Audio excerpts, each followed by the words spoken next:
Satreskrim Polres Bangli menangkap Iwayan Januadi lantaran mencuri handphone di warung Niketut Sriase di wilayah Kelurahan Kubu, Bangli. Informasi yang dirangkum Bali Express menyebutkan Januadi melakukan aksinya pada Minggu 22 Juli 2021. Kejadian berawal ketika pelaku ke warung korban untuk membeli minuman. Lantaran korban sedang memapah suaminya ke belakang karena sakit, tidak bisa langsung melayani pelaku. Saat korban kembali, pria itu sudah tidak ada. Di samping itu, HP merek Oppo milik korban yang sebelumnya ditaruh di meja juga raib. Curiga barang itu dicuri, Sriase melaporkan kejadian ke Polres Bangli.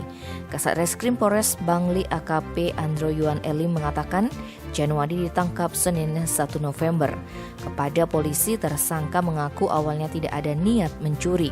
Dia memang ingin berbelanja di warung korban, namun karena ada kesempatan, muncul keinginannya untuk mencuri HP pemilik warung.